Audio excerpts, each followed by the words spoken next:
This is the most expensive strategy in Path of Exile 3.29, and I wanted to see if it was worth it. This strategy revolved around dropping as many scarabs as humanly possible within a map to make up for the insane per map input costs that are required to make this whole thing work. The cost of this strategy hovers from 8.5 up to 10 divines per map, depending on which variation you use. The results of this farm are pretty insane.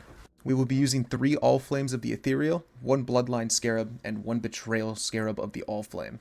Your Scarab setup will run you 7.5 to 8 divines per map depending on fluctuating prices. I'm using a Templar Astrolabe as well to spawn a memory vault every few maps and potentially grab even more quantity as a bonus. Our atlas revolves around taking as many Scarab nodes as possible and as many explicit modifier scalars as possible, and we'll be taking Eater altars because there are more quantity and Scarab dupe altars available to us.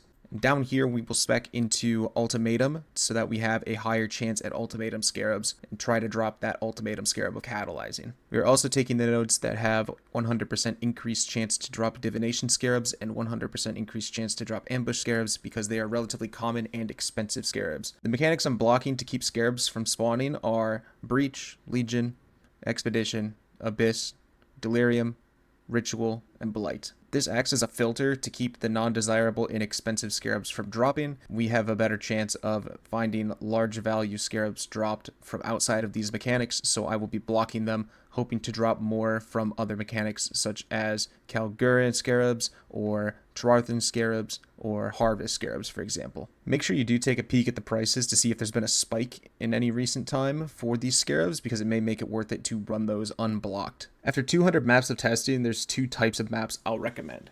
The most consistent map is a tier 16.5 that is rolled with 148% plus scarabs, is not corrupted, and does not have a scarab chisel applied.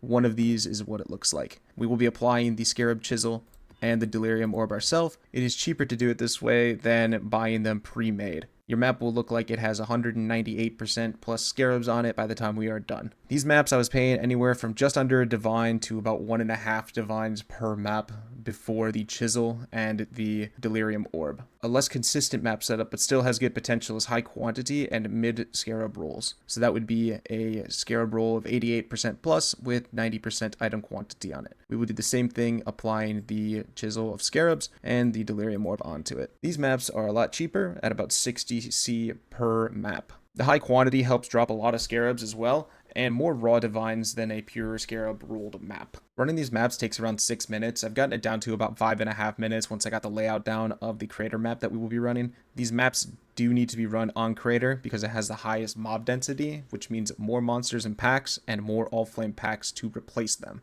I've tried on other map layouts with lower mob density, even just slightly lower, and the results were significantly worse. When running these maps, you will need to rush the boss to avoid boss altars from spawning, and when entering the map, follow the path that leads to the top part, and follow it around the perimeter until you see an offshoot which holds the boss. Try not to kill monsters if possible, because we want to save them in case we do find a Scarab dupe altar, and once you kill the boss, run around the map and kill all the packs. You can take quantity and Scarab dupes as a priority. Any of the other altars you can take if you feel like it is not necessary. You need to keep in mind as well that there is a lot of loot in these maps. You'll likely have to use 2 or 3 portals each map to return all of your valuables safely, so don't enter these maps or don't do these maps if you cannot survive with 2 to 3 additional portals. You'll lose currency doing this. I ran over 200 maps testing to see if rarity influenced the tier of scarabs rolled, if pure scarab maps were king, or if better quantity multiplier from the atlas has a larger effect. So here's some of the results from that.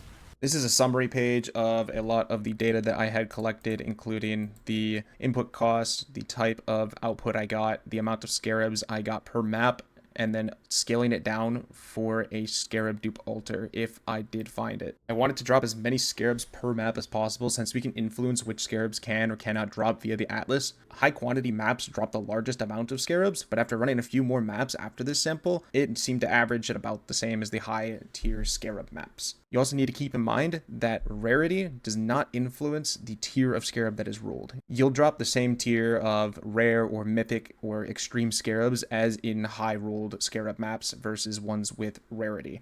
As you can see here, the amount of chaos per scarab that I was getting is lower with the rarity. This isn't 100% accurate information because I couldn't control which scarabs were duped, but it wasn't a significant increase. In fact, it was a decrease, and it acts just like we thought it was, just like currency where rarity does not affect it. Profit per map is very high for this strategy. I was returning about 3 to 4 divines per map, and sometimes up to 8 or 10 divines per map in profit after scarab dupes and high quantity altars or lucky drops. These maps are not extremely long as well, which means your profit per hour stays very healthy, and I found about 40 divines per hour with the best scarab roll setup that I could do, and peaked at about 57 divines per hour on the high end of the 90% quantity. This averaged down to about 40 divines after I ran another sample. I can say without a doubt that this strategy is worth it. It's very fun watching all the scarabs drop and taking multiple times every single map. The only downside is the extremely high input cost, and doing a set of 20 maps will cost you 160 divines plus because of that high input cost. I wouldn't recommend doing only 1 or 2 of these maps if you want to try to emulate my results, and the input of these maps can spike wildly because there are not a lot of Ethereal Allflames to go around,